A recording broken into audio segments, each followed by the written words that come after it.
नमस्कार मित्रांनो, आजच्या व्हिडिओत आपण सोयाबीनचे बाजारभाव, ज्वारी, मूग, उडीद या नावालाच राहिलीत की काय हे आपण आज बघणार आहोत. तर बघूया.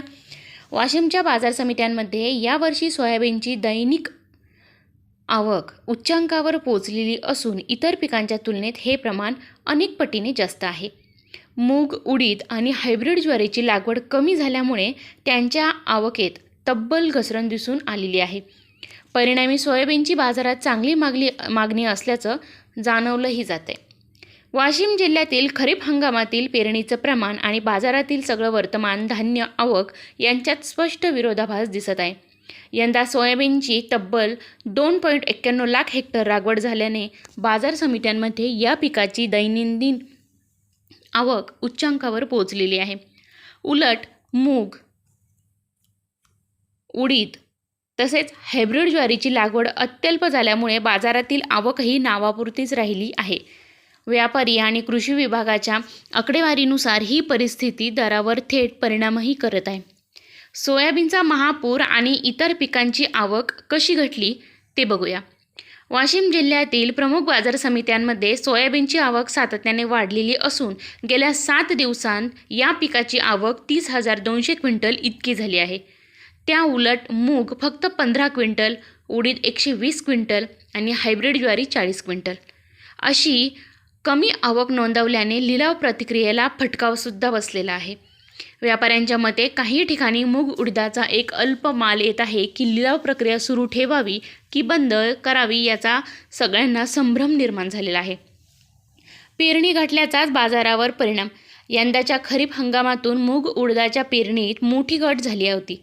यामागे काही प्रमुख कारणे अवकाळी व अतिवृष्टीचा धोका, दरातील अस्थिरता, खर्चाचा वाढता भार, शेतकऱ्यांचा वाढता कल सोयाबीनकडे या सगळ्या कारणांमुळे काढणीच्या दिवसांतही मौल्यवान कडधान्यांची आवक ही कमी म्हणजेच अत्यल्प राहिलेली आहे. सोयाबीनवर शेतकऱ्यांचा वाढता विश्वास. सोयाबीनची आवक वाढण्यामागे काही ठोस कारणं आहेत. ती म्हणजे प्रक्रिया उद्योगांची उपलब्धता, तुलनेने सुरक्षित पीक, विपणन चक्र त्याचं विस्तृत, दरातील स्थैर्य, उत्पादनात सातत्य. शेतकऱ्यांच्या म्हणण्यानुसार अतिपाऊस या दोन्ही परिस्थिती सोयाबीन आणि इतर पिकांपेक्षा सुरक्षित राहते. हायब्रिड ज्वारीचा घटता कल, ज्वारीचे उत्पादन खर्चात वाढ, बाजारातील कमी स्थिर दर आणि अन्य पशुखाद्य पर्याय उपलब्ध झाल्यामुळे ज्वारीची लागवड वर्षानुवर्ष कमी होत चाललेली आहे. व्यापाऱ्यांच्या मते ज्वारी आता बाजारात नावापुरती उरलेली आहे. कडधान्यांची आवक गायब. मूग उडदाच्या आवकेतील घसरणीचा सर्वाधिक परिणाम छोट्या बाजारांवर झालेला आहे. काही ठिकाणी लिलाव थांबण्याची वेळ, व्यापाऱ्यांची अनुत्सुकता, दरामध्ये अस्थिरता अशा परिस्थितीत निर्माण झालेली आहे. तर आपण बघूया पीक आणि त्याची आवक क्विंटल.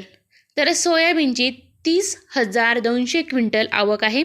उडदाची 120 क्विंटल, ज्वारीची 40 क्विंटल आणि मूग फक्त 15 क्विंटल. वाशिम जिल्ह्यातील खरीप हंगामातील सोयाबीनची जबरदस्त लागवड आणि त्यानंतरची आवक हे एकच चित्र स्पष्ट होतं की शेतकऱ्यांच्या सोयाबीनकडे कल वाढत आहे.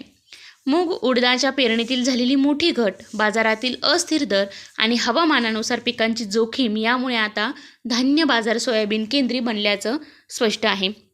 तर मित्रांनो, अशा प्रकारे आजच्या व्हिडिओत आपण बघितलं की वाशिम जिल्ह्यातील लोकांचा मूग उडीद या पिकांचा जी आवक आहे ती कमी आहे, ज्वारीचीही आवक कमी आहे आणि लोकांचा, शेतकऱ्यांचा कल हा सोयाबीनकडे वाढलेला आहे. तर चॅनलवरती जर माझ्या नवीन असाल तर चॅनलला नक्की सबस्क्राईब करा.